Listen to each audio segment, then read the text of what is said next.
ના મને આઈડિયા નથી. ના કોઈ વાવ છે અહીંયા ખરી? અડાલજની તો એક છે પણ એ તો દૂર છે અહીંયાથી. અચ્છા, આ વિસ્તારની અંદર કોઈ વાવની વિશે ખબર? પાંચકુવા વિસ્તાર ના ના અહીંયા કોઈ વાવ છે? તમને ખબર છે વાવ વિશે? ના મને નથી ખબર. કોઈ વાવ ના आपको पता है यहाँ पे वाव का है? वाव पता नहीं? નહીં. અમદાવાદના પાંચકુવા વિસ્તારમાં તમે આવો અને 100 લોકોને પૂછો કે અહીં વાવ ક્યાં આવી છે તો માત્ર ને માત્ર એક જ વ્યક્તિને ખબર હશે કે વાવ અહીં છે. 99 લોકો ના પાડશે અને તેની પાછળનું કારણ એ છે કે વાવની બહાર દબાણ કરવામાં આવ્યું છે. અત્યારે આપ જોઈ રહ્યા છો કે પાંચકુવા વિસ્તારની અંદર જે પ્રકારે દબાણ કરવામાં આવ્યું છે, વાવમાં જઈએ અને વાવની તપાસ કરીએ તો અહીં આપને માલુમ પડશે કે વાવ છે તે પાંચકુવા વિસ્તારમાં પણ આવેલી છે. નામ તેને આપવામાં આવ્યું છે અમૃત વર્ષિણી વાવ. આ કાટખૂણી વાવ છે અને તેને કારણે તે ખાસ કરીને હેરિટેજ સ્મારકમાં તેનો સમાવેશ કરવામાં આવ્યો છે.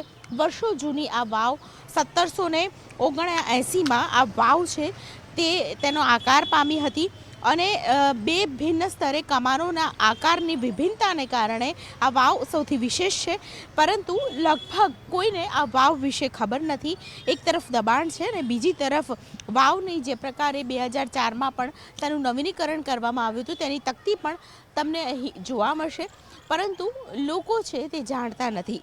અમદાવાદ મહાનગરપાલિકા દ્વારા પ્રયત્ન કરવામાં આવ્યો છે કે અમદાવાદનો ભૂમિયો તે હેશટેગ કરવામાં આવે અને તેને બિરુદ આપવામાં આવે. અમદાવાદનો ભૂમિયો છે તે બિરુદ આપવામાં આવે. તેને કારણે લોકો છે અમદાવાદના 21 જેટલા હેરિટેજ સ્મારક છે તેની જાણકારી મેળવે.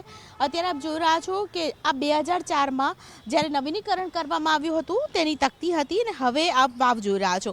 લગભગ કોઈને પણ આ વાવ વિશે ખબર નથી. લોકો અમદાવાદના નાગરિકો હેરિટેજ સાઇટ જેટલી પણ છે 21 એનોય મુલાકાત લે, એનાથી પરિચિત થાય એના માટે અમદાવાદનો ભૂમિયો એ પ્રકારનો કાર્યક્રમ 3 તારીખથી શરૂ કરીને 21 ફેબ્રુઆરી સુધી રાખવાનું આયોજન કર્યું છે.